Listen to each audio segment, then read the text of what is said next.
Bueno, que Dios les bendiga, hermanos. Muy buenas tardes. Estamos aquí contentos de que podamos estar juntos otro domingo más para poder adorar al Señor. Así que estamos muy honrados de poder estar juntos. Le invito rápidamente que abramos nuestras Biblias de nuevo. Volvemos a Juan capítulo 14, que fue donde estuvimos leyendo. El hermano estaba leyendo las Escrituras. Y no voy a estar predicando todo el capítulo, así que no se preocupe. Estaríamos muchas horas y esa no es la meta de esta tarde. Juan capítulo 14, versículo 6. Voy a estar enfocando solamente en este versículo. Y dice la palabra del Señor. Jesús le dijo: yo soy el camino y la verdad y la vida. Nadie viene al Padre sino por mí. Y esta tarde vamos a continuar esta serie que tenemos actualmente corriendo, contestando la pregunta: ¿por qué soy bautista reformado? Usted se acuerda que llevamos varias semanas y una de las cosas que estábamos haciendo en esta serie es poder contestar esta pregunta, pero quisimos hacerlo de una forma más sencilla y es cubrir cuáles son las doctrinas que nosotros aceptamos o nosotros, ¿verdad?, declaramos como bautistas reformados. Y llevamos un viaje ya de esta sería la cuarta semana. Comenzamos con sola escritura, solamente por la palabra de Dios. Continuamos con sola fide, que es solo por fe. La última vez que nos vimos era sola gratia, que hablamos de que solamente por gracia. Y esta tarde, si Dios lo permite, en los próximos minutos vamos a estar desarrollando el tema de solus Christus. Estas son expresiones en latín y lo que estamos diciendo es que solo es en Cristo Jesús. ¿Se acuerda que la última vez que estuvimos juntos estábamos hablando, primera de Pedro, capítulo 5, versículo 10, y pudimos discutir la idea de sola gratia? Así que entramos en materia, vamos a estar cubriendo y contestando esta idea de lo que es solus Christus. ¿Qué es? Entendemos que es solo en Cristo, pero vamos a ver exactamente la importancia de eso y después entramos en lo que diríamos un tiempo expositivo de este verso que vemos en Juan capítulo 14, versículo 6. Entonces la pregunta es: ¿qué es solus Christus? El maestro de teología en Southern Baptist Theological Seminary, Stephen Wellham, nos pudo compartir un bosquejo y vamos a estar usando eso.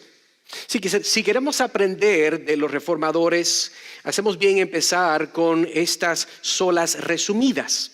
Pero si queremos entender la sustancia de las solas de la reforma y sacar provecho de ellos, debemos de tener en cuenta dos puntos esenciales. Número uno, todas las solas son interrelacionadas y son mutuamente dependientes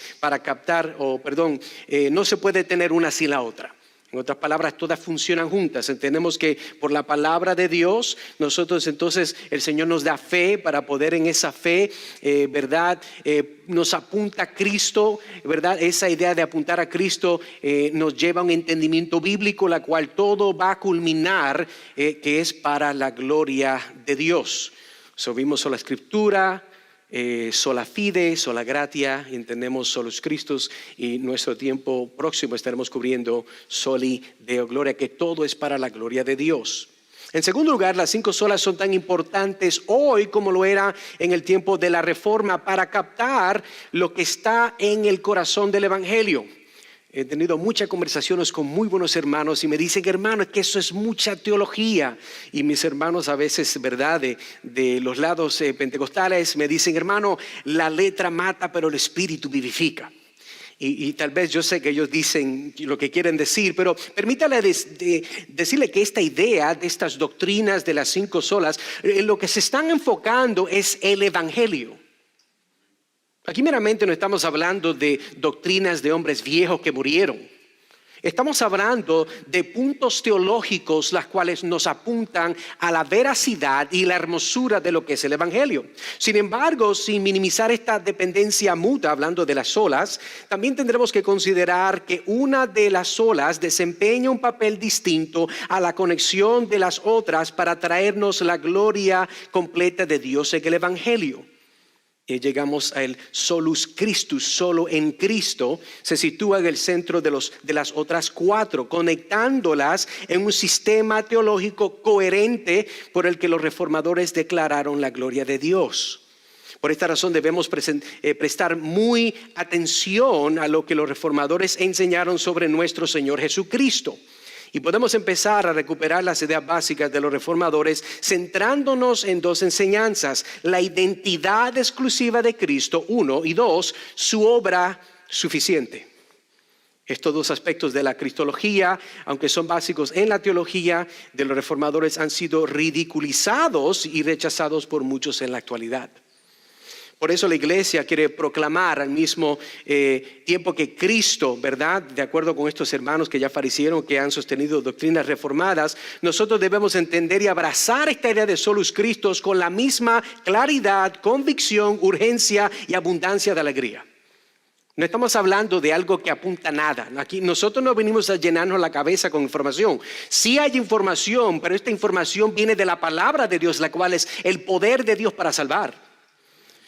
Por eso, si la iglesia quiere proclamar al mismo Cristo, debemos de mantener esa posición. Para ello debemos considerar más detenidamente por qué solo Cristo está en el centro de las olas de la Reforma y en el corazón de la teología cristiana. Veamos 5 puntos en breve y entramos al texto en Juan 14:6. Número 1, solus Christus es el eje de la coherencia de la doctrina de la Reforma. Llegamos a conocer la persona y la obra de Cristo solo por la revelación de Dios a través de las Escrituras. Y a Dios le damos gracias por eso. Sin embargo, Dios habla a través de la agencia de autores humanos, no simplemente para informarnos, sino para salvarnos solo en Cristo. Ese es el propósito de las Escrituras.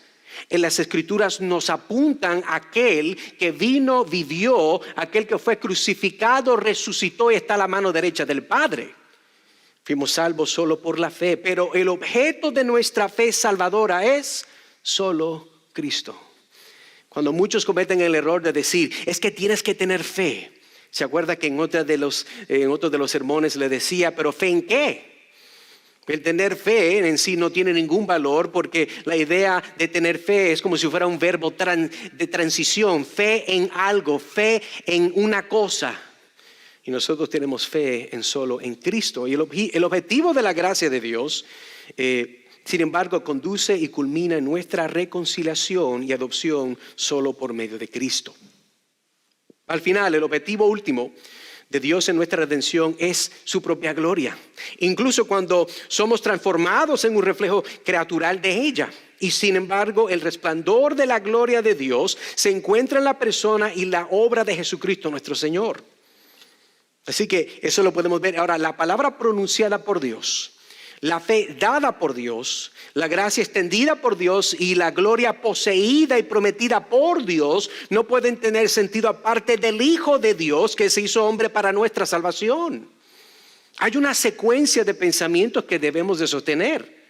Número 2, los reformadores colocaron el solus Christus, solo Cristo, en el centro de su doctrina porque la Escritura coloca a Cristo en el mismo centro. Ellos no hicieron algo nuevo. Ellos sencillamente extrajeron de las Escrituras lo que estamos viendo. Solo Cristo está en el centro del plan eterno de Dios para su creación. Y a pesar de la diversidad de autores humanos, la Escritura habla como un acto comunicativo, divino, unificado, por el que Dios se revela a sí mismo y toda la historia de la redención, desde la creación hasta la nueva creación. Esta palabra unificada de Dios, la que tiene un punto principal, el Dios trino del universo, eso es lo que estamos viendo aquí, ¿verdad? Es en su infinita sabiduría y poder, ha elegido llevar a cabo todos sus propósitos y planes en la persona y la obra de Cristo. Va a notar que en este sermón vamos a decir mucho Cristo. Porque el asunto es que solo es en Cristo. Ese nombre quiero que usted se le vaya a meter como si fuera un taladro ahí. Cristo, Cristo, Cristo. Lo que salva no es su fe, es su fe en Cristo. Lo que revive a las personas de su pecado no es su teología o posición teológica, es Cristo. Es importante, hermanos, de recordar. En otras palabras, La centralidad de Cristo no disminuye las personas y la obra del Padre y del Espíritu. La Escritura enseña más bien que todo lo que el Padre se centra en su Hijo y que el Espíritu trabaja para dar testimonio y dar gloria al Hijo.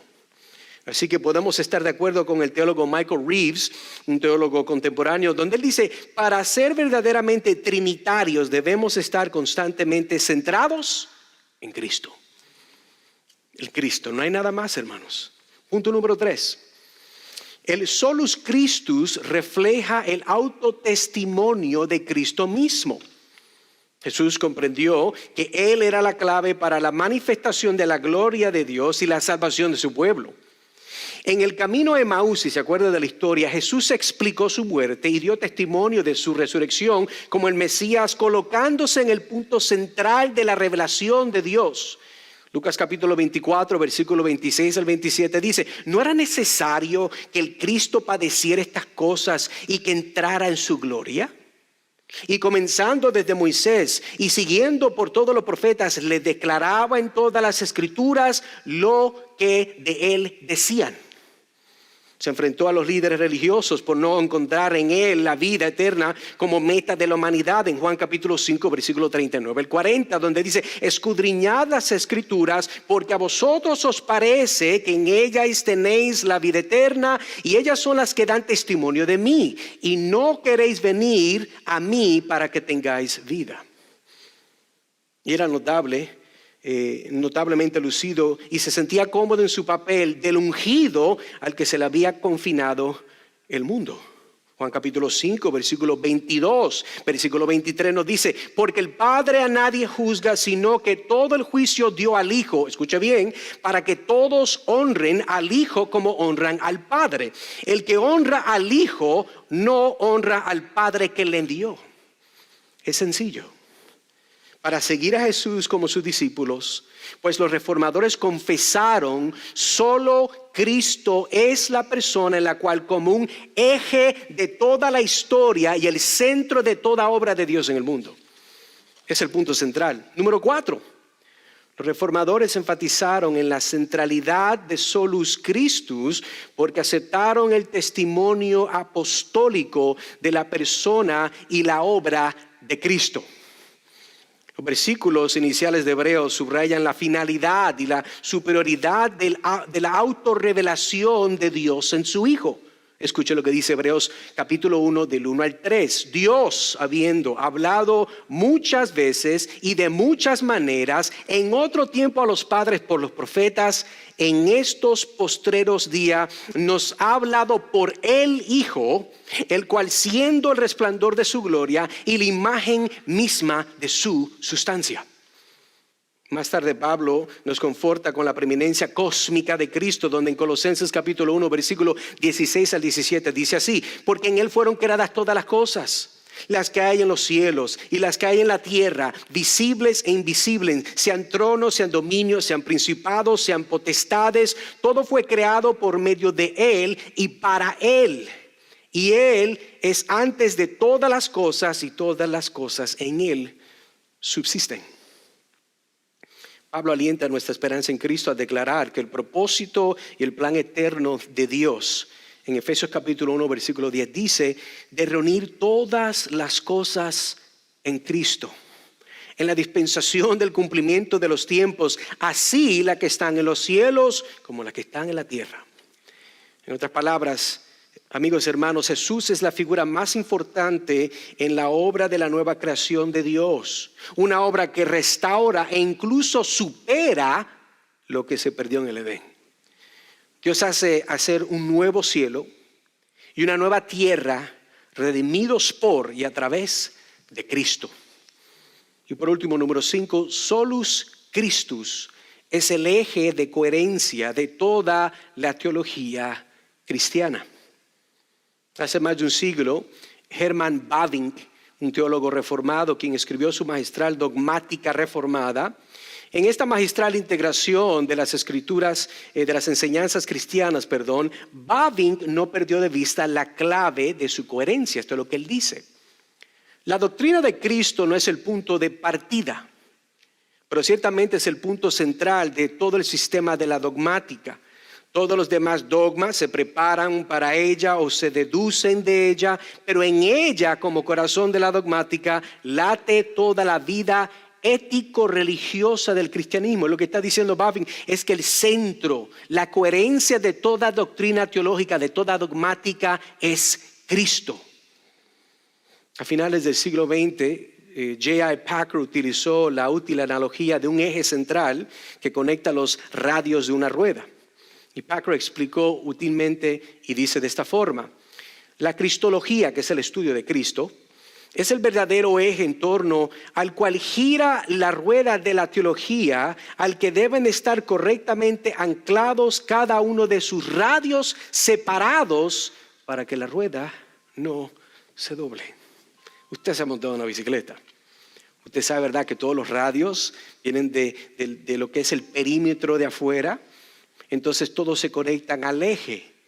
Y si el eje no está, de nada vale tener los radios.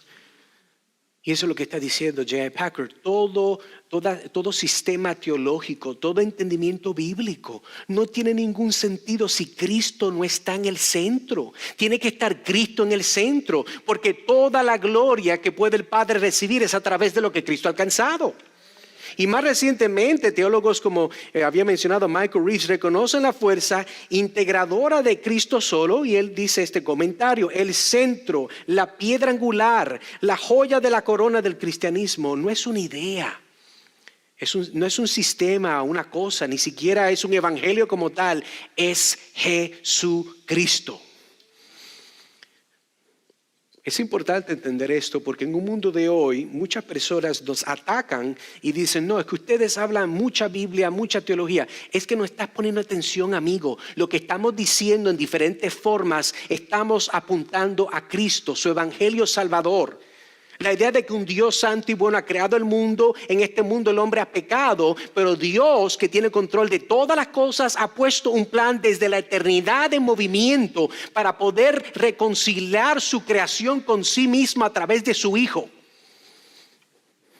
Por eso es que a nosotros nos apasiona la teología. No es porque queremos tener cabezas más grandes. Es porque en estudiar la teología, que por cierto la palabra teología es una palabra compuesta griega que es teo, Dios, ología, el estudio. En otras palabras, a nosotros nos gusta estudiar a Dios. No es sencillamente tener cabezas grandes. En resumen, todos nuestros esfuerzos en la teología se revelan y caen en una última instancia solo con Cristo. Solo una comprensión adecuada de Cristo puede conformar correctamente las convicciones más distintas de la teología cristiana. Solus Christus conecta toda la doctrina cristiana, la conecta toda. En pocas palabras, solo Cristo debe de conectar todas las doctrinas de nuestra teología, porque solo Cristo es la piedra angular de todos los propósitos y planes de Dios mismo. Pero si interpretamos mal quién es Cristo, escuche bien, y lo que hace en su vida, muerte y resurrección, entonces todas las demás doctrinas probablemente van a sufrir.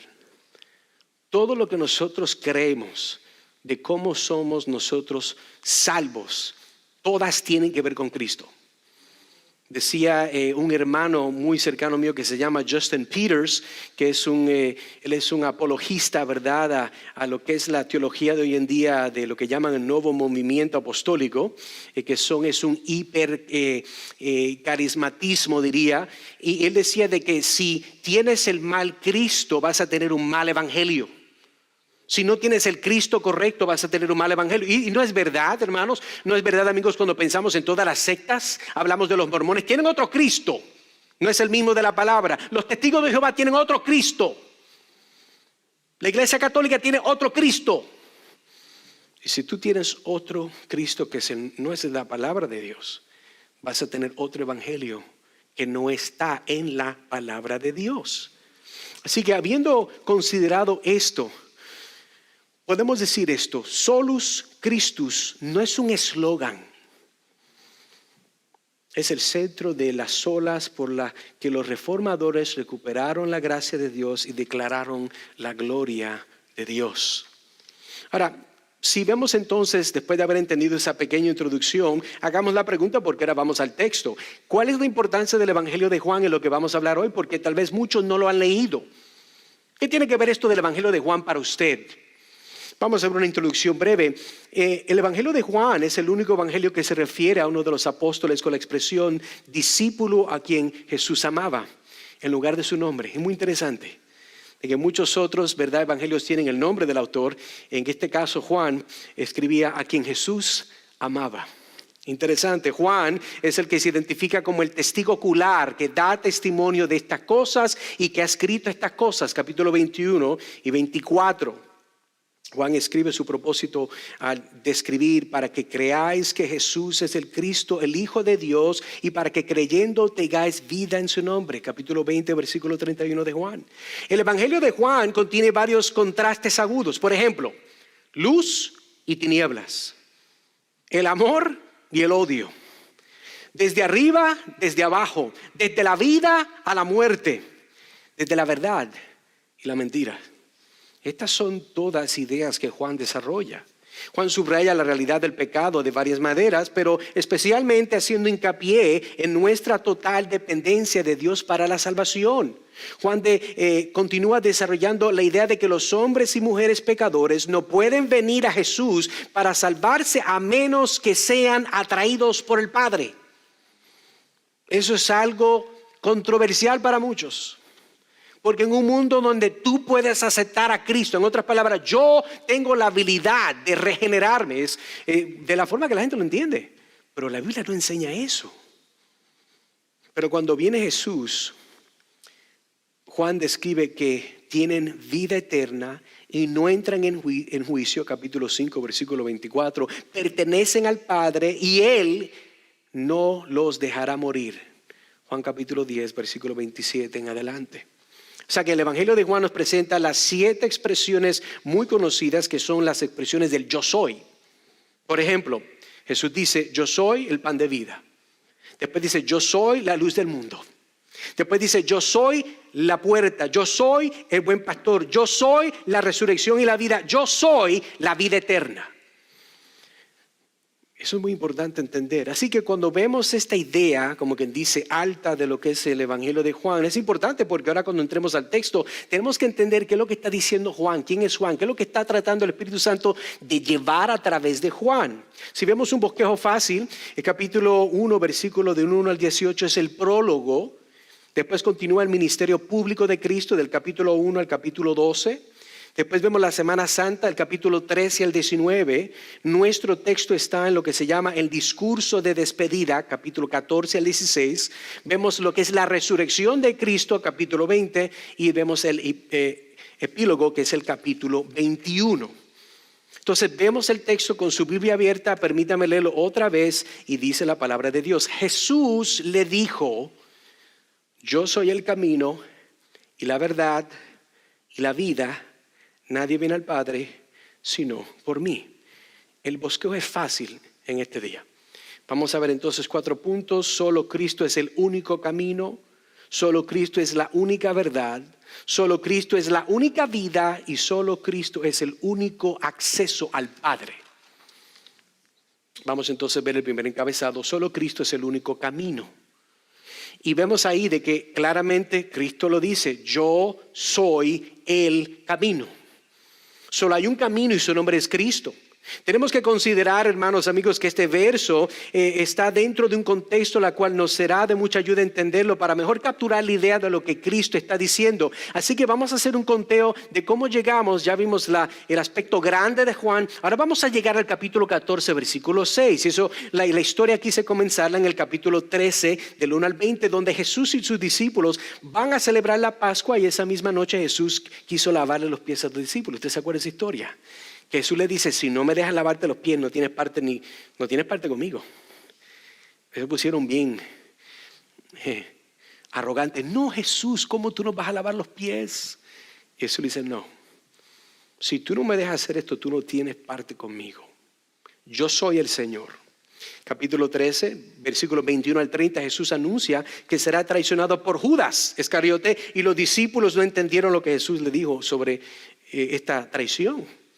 En el capítulo 13 continuamos del versículo 30 al 35. Jesús le dice que irá por un tiempo, pero también les da un mandamiento, que se amen los unos a los otros. Continuamos del versículo 36 al 38. Jesús anuncia la negación futura de Pedro como parte de contestar la pregunta de dónde iría Jesús. Y llegamos a nuestro texto en el capítulo 14, versículo 1 al 6, y vemos que Cristo le dice que no se turben de las noticias de Él. Él solamente los dejaría por un momento. Jesús les promete en el versículo 4, y sabéis dónde yo voy, y sabéis el camino. Interesante que Jesús le está diciendo, ustedes saben dónde yo voy. Ustedes saben el camino. Eso es bien particular, que el Señor usualmente nos dice las cosas con anticipación, pero nosotros, como tenemos la cabeza en 10,000 lugares, cuando llega el momento no sabemos qué hacer. Se nos olvida todo lo que el Señor nos ha dado, ¿verdad? Entonces vemos que después, dentro de este narrativo, Tomás le dice que él no sabe a dónde va Jesús y le pregunta, ¿cómo podemos saber el camino? Tomás, el mismo que lo negó, ¿se acuerda? Él dijo, si yo no meto mi dedo en verdad en la cicatriz de tu mano y en el lado, yo no voy a creer. Ese mismo Tomás el que está haciendo esta pregunta. Y es aquí donde llegamos y Jesús le va a contestar a sus discípulos esta pregunta de que Tomás hizo, ¿cómo sabemos o cómo podemos saber el camino? Y Jesús entonces le contesta, entramos en nuestro verso. Jesús le dijo, hablando a ellos, particularmente a Tomás, yo soy el camino, la verdad y la vida, nadie viene al Padre sino por mí. Pero la pregunta que podemos hacer mientras continuamos es, ¿por qué Jesús se denomina como el camino? ¿De dónde viene esta idea? Jesús dice, yo soy el camino. ¿Será que esto primera vez aparece ahí? No, un camino, lo que primero quisiera plantear es que cuando estamos hablando de un camino es un medio de tener acceso a un objeto, lugar o persona. ¿Qué es lo que está diciendo Jesús en este momento? Romanos capítulo 5, del 1 al 2, Pablo escribe, justificados pues por la fe, tenemos paz para con Dios por medio de nuestro Señor Jesucristo, por quien también tenemos entrada, escuche bien, por la fe, esta gracia en la cual estamos firmes y nos gloriamos en la esperanza de la gloria de Dios. Note lo que Pablo dice. Dice, por quien también tenemos entrada. Aquí vemos que esta idea de Cristo diciendo yo soy el camino no es algo nuevo. Esto no fue que se lo inventó así de momento porque no tenía más nada que decir. No es que quería ser una persona enigmática por ser enigmático, no. Hebreos capítulo 10, versículo 19 al 20 nos dice, así que hermanos, teniendo libertad para entrar, escuche bien, en el lugar santísimo por la sangre de Jesucristo, por el camino nuevo y vivo que Él nos abrió a través del velo, esto es, de su carne. Esta idea del camino es una que está bíblicamente, teológicamente por toda la Biblia. Y claro, si el autor es Dios, obviamente van a haber huellas de estas ideas por todos lugares. Vemos que un camino también nos lleva a un destino. Y Jesús es el camino al Padre y a la casa del Padre. Juan capítulo 14, 4 y 5 dice, y sabéis a dónde voy y sabéis el camino. Entonces volvemos, como habíamos hablado de Tomás, y Tomás le dice, Señor, no sabemos a dónde vas, ¿cómo pues podemos saber el camino? Jesús es el camino a la casa del Padre. ¿Se acuerda? Le doy un ejemplo. ¿Se acuerda la historia del hijo pródigo? El hijo pródigo, Lucas capítulo 15, versículos 11 al 32. Vemos que hay un hijo pródigo, tiene un hermano mayor, tiene un padre, como todo, no era milenial, pero tenía los mismos rasgos de un milenial. Le da, verdad, esa ansiedad de querer irse de la casa. Y él dice, no, yo me voy, dame aquello que me pertenece. Y el buen padre, que entiende que este muchacho no va a entender por más que se lo diga 1000 veces, le dice, ¿sabes qué? Está bien, te voy a dar lo tuyo. Y se va. Vemos que entonces el hijo se va porque quiere vivir su vida a su manera. Ahora, interesante es de que más tarde en la historia, y lo vamos a ver mientras lo narro, este muchacho se le enseñó los preceptos de la palabra de Dios. ¿Cómo lo sabe? Lo voy a enseñar en breve. Vemos que el hijo malgasta todas las riquezas de su padre. De ahí viene la palabra, ¿verdad? El hijo pródigo. Vemos entonces también que el hijo un día, después de estar dando vuelta por ahí de club en club con mujeres tomando, sabrá Dios qué más ha hecho este joven, se encuentra una escena delante, ¿verdad?, de sus compañeros los cerdos. Está ahí comiendo como si fuera un animal. Que dicho sea de parte, todo hombre y mujer, aparte de la gracia de Dios, lo único más que pueden ascender es un comportamiento animalístico. Porque eso es lo que el pecado hace. El pecado te quita la habilidad de razonar. El pecado te quita la habilidad de hacer lo correcto. El pecado te hace tan esclavo que terminas haciendo cosas que tú jamás te imaginarías. En ese momento el hijo pródigo estaba comiendo las algarrobas con los cerdos. Pero gloria a Dios que la Biblia dice que de momento él volvió en sí. Volvió en sí. ¿De dónde volvió? ¿A dónde estaba? Bueno, ese lenguaje que la palabra de Dios nos muestra es la idea que quiero presentar. Que lo que volvió a este joven en sí era la gracia de Dios a través del mensaje que su padre le comunicó del evangelio, que se enfoca en Cristo. Y al encontrarse con Cristo en ese momento, yo me imagino que tal vez estaba comiendo las algarrobas y por su mente pasó los recuerdos de las enseñanzas que su padre y su mamá le dieron, de la palabra de Dios, del Dios del pueblo de Israel, el Dios que iba siempre a proteger y guardar a su pueblo, el Dios que tendría un Mesías que vendría en el futuro. Ese Dios, el Espíritu Santo, le recuerda a este joven. ¿Sabe por qué yo lo digo así? Porque más tarde Pablo dice de que nosotros somos salvos ¿cómo? Por medio de escuchar la palabra de Dios. La fe viene por el oír de la palabra. No es por magia, hermano. Este muchacho no volvió en sí por magia. Esto no fue un acto milagroso evangélico. No, este joven se le había puesto la palabra de Dios en un momento y en ese instante el Espíritu Santo puso todas las piezas juntas y volvió en sí. Y gloria a Dios por eso. Es la obra de Cristo, es el Espíritu Santo apuntando a las Escrituras, apuntándonos al Señor Jesucristo. Por eso es que dice, yo soy el camino. Si quieres llegar a tener comunión y reconciliación con el Padre, es por medio de mí. Eso es lo que la palabra nos enseña. ¿Por qué Cristo es el camino? Porque Él es el camino. Esto significa que Cristo desaparece la distancia entre Dios y el pecador. Él lo borra. Porque te da un carácter nuevo, una naturaleza nueva. El hombre desearía fabricar una escalera propia, ¿se acuerda? Aquello de la historia de Babel. Vamos a hacer una torre, vamos a llegar hasta el cielo. ¡Qué orgullo! Y mediante sus propósitos y reformas, sus oraciones y sus lágrimas, subir hasta Dios. Pero esto es completamente y totalmente imposible, amigo. Hermano, eso es imposible. Nadie puede hacerlo. Proverbios capítulo 14, verso 12 dice, hay camino que al hombre le parece derecho, pero su fin es camino ¿de qué? De muerte, de destrucción.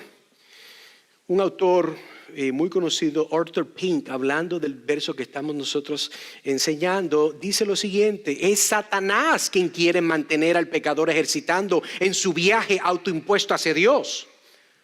Lo que la fe necesita para aferrarse es la gloriosa verdad de que Cristo ha llegado hasta los pecadores. El pecador no podía entrar a Dios, pero Dios en la persona de su Hijo ha salido a los pecadores. Él es el camino al Padre, el camino al cielo, el camino a la bendición eterna. Gloria a Dios. Ahora, por un momento apliquemos esto. No queremos quedarnos en un nivel solamente intelectual. Vamos a considerar esto en un mundo donde se dice que todos los caminos nos llevan a Dios. Debemos entender que esa es una idea no correcta, es una mentira total. Si eso fuera cierto, esto implicaría que hay otros dioses que han pagado la penalidad de los pecados de los hombres en la cruz por pecadores. Eso no hay ningún otro que lo ha hecho. Porque Cristo es el camino, el hombre puede ser reconciliado hoy con el Padre. Esto significa que hay esperanza para las siguientes categorías. Hay esperanza para tener vida eterna. Tú puedes ser perdonado de tus pecados pasados, presentes y futuros. Tú puedes tener una reconciliación, reconstrucción en tu familia. ¿Cuántas familias rotas hay? Pero Cristo es la solución. Su evangelio es la solución. Hay personas que tienen problemas mentales, que tienen ansiedad, que se pasan tomando más pastillas y más pastillas, tratando de opacar una realidad que es del alma. Pero gloria a Dios que hay Cristo. Gloria a Dios que Cristo está. Y que su evangelio poderoso puede trastornar a alguien que estaba como el hijo pródigo, enredado en las cosas de la vida en lo más profundo, pero volvió en sí. Gloria a Dios. Entendemos que esto significa que hay esperanza para la muerte de tus adicciones. Hay esperanza para la muerte de tu orgullo. Hay esperanza para la muerte de tu hipocresía. ¿Por qué? Porque Él es el camino. Esto significa que hay esperanza para ser perdonado. Hay esperanza para ser recibido por el Padre. Hay esperanza para ser adoptado en la familia de Dios. Tener la mente de Cristo en su palabra. Hay esperanza para ser santificado. Hay una esperanza de tener paz cuando sientes ansiedad. Este mundo, todo el mundo está ansioso. Hay tanta ansiedad que hay personas que no saben por qué la experimentan. He hablado con muchas de ellas. Qué triste, ¿verdad? Esto significa que porque Cristo es el camino, hay esperanza, no importa la enfermedad, no importa la economía, puedes vivir confiando en Dios y su soberanía. Por eso es importante entender la idea de que Cristo es el camino. Vamos al segundo subtitulado, es solo Cristo es la única verdad. Jesús dijo, yo soy el camino y la verdad. Hay una sola verdad y su nombre es Cristo. Aquí, hermano, en este texto no hay una profundidad exegética. Es bien sencillo, bien directo. Gary Startz, en su libro La persona y la obra de Cristo, dice sobre el tema que estamos hablando. Dice, cuando miramos a la cristología del Nuevo Testamento, Cristo dijo, yo soy el camino, la verdad y la vida. Conoceréis la verdad y la verdad os hará libres. Una y otra vez la verdad se encuentra en Jesucristo como la pieza central de lo que es verdadero, y así al conocer a Cristo a través de la palabra de Dios, que es también lo que es verdadero en cuanto nos lleva a Cristo, y entonces tenemos protección, y como si fuera un escudo que se nos da contra los embates de Satanás y su reino demoníaco en este mundo, porque Él es la verdad. El Señor Jesucristo tomará, vamos a verlo aquí, cuando esta idea de que también es significativo que el Señor Jesús le dijera a Israel. ¿Qué es lo que le dijo? Mateo 23:37. Jerusalén, Jerusalén, que matas a los profetas y apedreas a los que te son enviados. ¿Cuántas veces quise juntar a tus hijos como la gallina junta sus polluelos debajo de las alas y no quisiste? El Señor Jesucristo tomará a todos los que pongan fe en Él y los colocará bajo sus alas con su protección divina. Pero cuando vemos esta idea de lo que es la verdad, esta palabra verdad aparece en el Evangelio de Juan 47 veces. Esta palabra tiene el sentido de conformidad con la realidad o la actualidad, y a menudo con la implicación de fiabilidad. En otras palabras, Cristo está diciendo que Él es la única persona en la cual se puede depender y confiar. Juan 17:17 nos dice, santifícalos en tu verdad. Tu palabra es verdad. Por esta expresión, yo soy la verdad que Cristo está diciendo, nos comunica que Cristo es la revelación plena y definitiva de Dios. Recordemos que Adán creyó la mentira del diablo, y desde entonces el hombre anda a tientas en medio de la ignorancia y el error. Proverbios capítulo 4 versículo 19 nos dice, el camino de los impíos es como la oscuridad, no saben qué tropiezan. Efesios capítulo 4 versículo 18 nos dice, teniendo el entendimiento entenebrecido, ajenos de la vida de Dios por la ignorancia que ellos hay por la dureza de su corazón. Así que la mente ha ideado 1000 sistemas. Eclesiastés capítulo 7 versículo 29. He aquí, solamente esto he hallado, que Dios hizo al hombre recto, pero ellos buscaron muchas perversiones. Y Pablo nos dice claramente en Romanos capítulo 3 versículo 11, no hay quien entienda, no hay quien busque a Dios. Pilato expresó la perplejidad de sus multitudes cuando preguntó a Jesús, ¿qué es la verdad? Juan capítulo 18, versículo 38. La verdad no se encuentra en un sistema de filosofía, no es un sistema ideológico, intelectual que podemos ascender con nuestra mente, sino que la verdad es una persona y es Cristo Jesús, la verdad. Cristo revela a Dios y expone al hombre. En Él están escondidos, como dice Colosenses 2:3, todos los tesoros de la sabiduría y del conocimiento. Qué tremenda locura es ignorar a Cristo, amigo. Qué locura. Ignorar a aquel que hizo el mundo entero. ¿De qué le serviría al infierno, amigo? Aunque hayas dominado todas las ciencias de los hombres, esté al corriente de todos los acontecimientos de la historia, sea elocuente en todas las lenguas de la humanidad y conozca a fondo toda la política de su tiempo. De nada vale. ¿O cómo desearás entonces haber leído menos las noticias y más la Biblia? Que con todo lo que has conseguido hayas obtenido entendimiento, riquezas, que con todo tu aprendizaje te hayas inclinado antes a aquel que es la verdad. ¿De qué vas a ganar hacer todas esas cosas, pero no conoces la verdad que es Cristo? Entonces repasamos, solo Cristo es el único camino. Segundo encabezado, solo Cristo es la única verdad. Entonces entramos al tercer encabezado, solo Cristo es la única vida. Jesús le dijo, volvemos al texto, yo soy el camino y la verdad y la vida.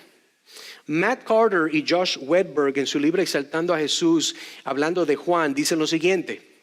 Estas tres descripciones, el camino, la verdad y la vida, sientan las bases para la declaración exclusiva que Jesús hace al final del versículo 6. Nadie viene al Padre sino a través de mí. El cristianismo es exclusivo, pero el cristianismo no es exclusivo por quien deja entrar. Jesús enseña que cualquiera puede venir y eso lo vamos a ver en breve. Pero vamos entonces a ver cómo es que Juan usa esta palabra, el concepto de este término vida. La palabra en griego es una palabra muy pequeña, la comparto porque se puede usted recordarla. La palabra se llama Zoe. Zoe, que presenta una idea o condición de vivir o el estado de estar vivo, especialmente la sabiduría, la felicidad, la exuberancia, la energía y la vitalidad y similares. Así que Cristo está comunicando que Él es el estado de vida que hombres muertos no tienen. Escuche bien, eso es lo que está diciendo. Yo soy la verdad. Yo soy aquello que tú necesitas. Yo soy la vida. Yo soy aquello que te puede poner en un estado coherente en tu mente. Es solamente en Cristo que hay resurrección del pecado y la penalidad de juicio y de la ira de Dios a causa de la obra de Cristo. Cristo es vida. En otras palabras, fuera de Cristo no hay vida en ningún lugar, en ninguna relación, en ningún trabajo, en ningún sueño, en ninguna meta para tu futuro amigo. Es solamente en Cristo. Recuerda que cuando Cristo dice, yo soy el camino, ¿se acuerdan? Debemos entender que sin Cristo los hombres son Caínes errantes. Ese hombre no tiene vida, lo que pasa es pensando, ¿verdad?, en traer su propia justicia. Romanos 3:12 dice, todos se desviaron y se hicieron inútiles. No hay quien haga lo bueno, no hay ni siquiera uno. Cristo no es simplemente un guía que vino a mostrar a los hombres el camino por el que debían de caminar. Él mismo es el camino hacia el Padre. Por eso cuando vemos aquí esta expresión de yo soy la verdad, nos debe de recordar que sin Cristo los hombres están bajo el poder del diablo, el padre de la mentira. Cristo no es simplemente un maestro que, como dice, vino a revelar a los hombres una doctrina sobre Dios. Él mismo es la verdad sobre Dios. Él le decía, el que me ha visto a mí, ha visto al Padre. Cristo no es simplemente un médico que vino a vigorizar la vieja naturaleza, a refinar su grosería o reparar sus defectos. Cristo dijo, he venido, y dijo Él, para que tengan vida y para que la tengan en abundancia. Juan capítulo 10, versículo 10. Solo hay una verdadera vida y ella se encuentra en Cristo. Juan capítulo 12, versículo 25 dice, el que ama su vida la perderá y el que aborrece su vida en este mundo para la vida eterna la guardará. Tengo una pregunta. Amigo, amiga, ¿has perdido tu vida para obtener la vida que Dios está ofreciendo? es que hermano predicador, yo no entiendo eso. Mire, yo como bien, yo voy al gimnasio, yo hago ejercicio, yo amo mi vida, yo quiero vivir mucho tiempo, yo no le hago nada mal a nadie, yo no robo en los taxes, yo no me paso bebiendo, yo no fumo marihuana. Mire, hermano, yo soy una persona que yo creo que yo le caigo bien a Dios. Pero déjame hacerte esta pregunta. ¿Estás dispuesto a perder tu vida? O sea, lo que amas, lo que quieres, lo que has determinado que nunca será más importante que Cristo y su verdad, la cual vemos en el Evangelio. Porque si no has llegado a ese nivel, tú no conoces el Evangelio, tú no conoces al Cristo que da vida. Y es importante entonces cuando vemos esta secuencia de estos pensamientos, solo Cristo es el único camino, solo Cristo es la única verdad, solo Cristo es la única vida. Llegamos entonces al próximo encabezado y el último, solo Cristo es el único acceso al Padre. Único acceso. Jesús le dijo, yo soy el camino y la verdad y la vida. Nadie viene al Padre sino por mí. Fíjate, mira el texto conmigo. Quiero que veas algo conmigo. Puede ser que sea yo solamente. Mira, dice que hay una declaración absoluta y universal. Dice, nadie viene. Nadie. Nadie. Miren, nadie en cualquier lenguaje, nadie. Nadie. Y Cristo lo que está diciendo es una declaración absoluta y universal. Esto no cambia. Esto se mantiene eternamente en esa posición. Nadie muerto espiritualmente puede llegar al Padre sin Cristo. Eso se aplica ahí. Juan capítulo 11, versículo 25. Le dijo Jesús, el verso que estamos viendo, pero hay una revelación aquí. Yo soy la resurrección y la vida. El que cree en mí, aunque esté muerto, vivirá. Juan capítulo 11, versículo 39. Dijo Jesús, quitar la piedra. Marta, la hermana del que había muerto, le dijo, Señor, hiede ya porque son 4 días. Estamos hablando de que este hombre había muerto.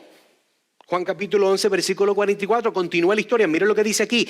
Y el que había muerto salió, atadas las manos y los pies con vendas y rostro envuelto en su sudario. Jesús le dijo, desatadle y dejarle ir. Esta declaración, amigos y hermanos, nos muestra que el acceso al Padre no solamente es uno exclusivo, sino que es uno inclusivo. ¿Me explico? Es exclusivo en el aspecto que para llegar al Padre tiene que pasar por el camino, la verdad y la vida, la cual es Cristo. Es inclusivo en el aspecto que el Padre a tu disposición está solamente por medio del Evangelio, la cual nos lleva a Cristo, que es el camino y la verdad y la vida. Y Cristo es el único camino al Dios el Padre y es totalmente imposible ganar el favor de Dios por cualquier esfuerzo nuestro. No se puede, amigo y hermano. Primera de Corintios capítulo 3, versículo 11. Dice, porque nadie puede poner otro fundamento que el que está puesto, el cual es Jesucristo. Él ya lo puso. Hechos de los Apóstoles capítulo 4, versículo 12. En ningún otro hay salvación, porque no hay otro nombre bajo el cielo dado a los hombres en que podamos ser salvos. Nota la palabra, dice, no hay otro. No hay otro. Y te dicen dónde no hay otro. Bajo el cielo dado a los hombres. No hay otro nombre. ¿Nota la exclusividad? Primera Timoteo capítulo 2 versículo 6 dice, el cual se dio a sí mismo en rescate por todos, de lo cual se dio testimonio a su debido tiempo. Está hablando de la obra de Cristo. Hebreos capítulo 10 versículo 19 al 22 dice, así que hermanos, teniendo libertad para entrar en el lugar santísimo escuche bien, esa palabrita es muy importante, podemos entrar al lugar santísimo a través de la sangre de Cristo. Versículo 20, por el camino nuevo y vivo que Él nos abrió. ¿Quién? Cristo. A través del velo, esto es, de su carne, y teniendo un gran sacerdote sobre la casa de Dios, acerquémonos con corazón sincero, en plena certidumbre de fe, purificados los corazones de mala conciencia y lavados los cuerpos con agua pura. Veamos una última ilustración dada por Cristo mismo para mejor entender una vez y por todas esta idea de solus Christus, solo por Cristo. Juan capítulo 10, Cristo está hablando de que Él es el buen pastor, pero Él también está hablando de esta idea de que Él es la puerta. Mira lo que dice el versículo 1. De cierto os digo, el que no entra por la puerta en el redil de las ovejas, sino que sube por otra parte, ese es ladrón y salteador. ¿Y qué es lo que está diciendo Jesús? Es exclusivo. Tú vas a ser parte de las ovejas del verdadero pastor. Tienes que ir a través de Él. Es solamente por Él. Volvemos a la idea ficticia de que todos los caminos llevan al cielo. Mentira, eso es mentira. Todos los caminos no llevan al cielo, a menos que usted lo llame al infierno. Solamente hay un camino. Juan capítulo 10, ahora vamos a ver el versículo 7. Dice, volvió pues Jesús a decirle, de cierto os digo. Qué buena gente, ¿verdad? Nuestro Señor Jesucristo, que se pasa repitiéndole a la gente que no entiende. No le entra en la cabeza, tiene que repetirle las cosas.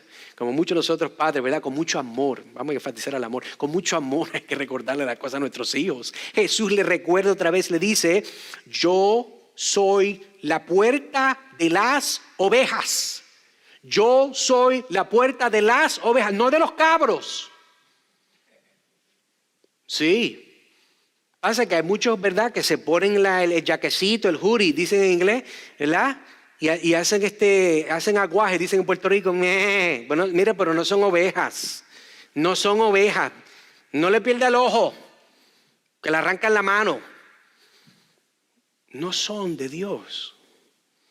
El versículo entonces, capítulo 10, versículo 9. Mire lo que dice al final. Dice, yo soy la puerta, el que por mí entrare, dice Jesús, será salvo. Y entrará y saldrá y hallará pastos.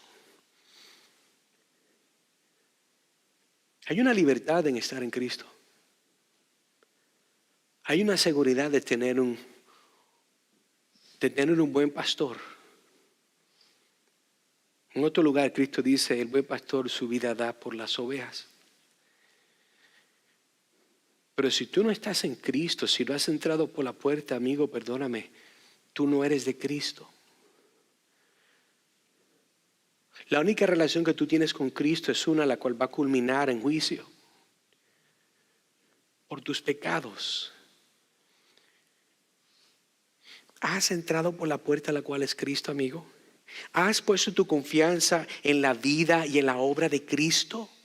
Amigo, déjame llamarte hoy y decirte que aún hay esperanza para tu alma, pero tienes que correr a Cristo. Tienes que desear a Cristo. Hermano, pero es que yo no lo deseo. Clama a mí y yo te responderé. Clama a Dios. Dile, Señor, pon en mí el deseo de amar a Cristo. Señor, dame el entendimiento y de mi pecaminosidad, que sienta el peso, que yo no pueda dormir hasta que tú me salves.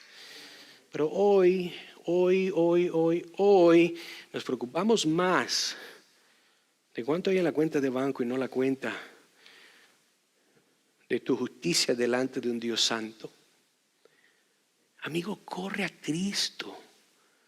Él está abierto con sus brazos. Él ha hecho la obra. Tú puedes ser perdonado, puedes ser añadido a la familia de Dios, puedes ser regenerado, se te puede dar el Espíritu Santo, que es el que te va a ayudar a vivir la vida, a odiar el pecado, a batallar en contra del diablo y sus demonios. Amigo, Cristo te ofrece todo. ¿Qué vas a hacer? Corre a Cristo. Para de perder tu tiempo en este mundo que no ofrece nada. Apaga el televisor y abre tu Biblia. El Señor está dispuesto aún hoy a salvarte, a darte vida eterna, a ser como el padre de la historia del hijo pródigo, que cuando llegó el hijo, ¿qué hizo? Dijo, maten, ¿verdad? La vaca más grande, vamos a celebrar, póngale un anillo en su dedo, vamos a darle un nuevo vestido. Vamos a celebrar que mi hijo que había muerto ahora vive. ¿Usted no sabe y entiende que el padre sabía lo que estaba diciendo? No estaba celebrando que su hijo meramente desapareció en vida en la puerta de su casa. Él celebraba con gozo inefable de que Dios salvó a su hijo, aunque él no estaba presente. Entienda que no hay nada más grande para alguien que ama a alguien más. Que usted se sienta impotente de poder metérsele por dentro y hacerlo cambiar, o cambiar a ello o a él. Pero cuando Dios entra y Dios hace morada en la vida de alguien, hay razón para celebrar. Y por eso es que esta doctrina, Solus Christus, es importante. Porque el Señor desea que tú, si no lo conoces, hagas de Él el centro de su vida. Para de perder tu tiempo en las redes sociales, botando tu vida, poniéndole like y compartiendo cosas que algunas valen la pena, pero la mayoría no. Que Dios quiera que nosotros, hermanos, que estamos en Cristo, podamos continuar a apuntar a aquel que nos redimió, aquel que promete regresar como un victorioso guerrero y va a poner justicia en esta maldita tierra que blasfemia su nombre todos los días y de muchos púlpitos. Ese mismo Dios de misericordia y de gracia te llama a ti, amigo, hoy que pongas tu confianza en Él. Él no decepciona. Él nunca decepciona, porque Él es fiel. Corre a Él. Pon tu vida en las manos de Él. Y Él hará. Oremos. Trino Dios y Padre Celestial, te damos gracias. Porque todo lo que podemos disfrutar es en base a la obra de Cristo. La creación se entiende que todo lo que existe fue hecho por Él, por medio de Él y para la gloria de Él, porque Él es Dios. Señor, ayúdanos a nosotros a valorar la obra de Cristo, a descansar en la obra de Cristo, en la persona de Cristo, en la justificación que es por medio de Cristo, en el gozo de nuestra salvación que es el producto del sufrimiento de Cristo. Ayúdanos, Señor, a todos los días recordar. Porque es que a nosotros se nos olvida, Señor, nos envolvemos en tantas cosas que se nos olvida la hermosura de Cristo. Perdónanos, Señor, porque nosotros nos enredamos mucho en este mundo y a veces en realidad se nos olvida que somos ciudadanos de otra tierra, de otro reino. Ayúdanos, Señor, a balancear nuestros corazones, nuestro tiempo y continuar haciendo tu obra. Pedimos todo esto en el nombre de Cristo Jesús. Amén.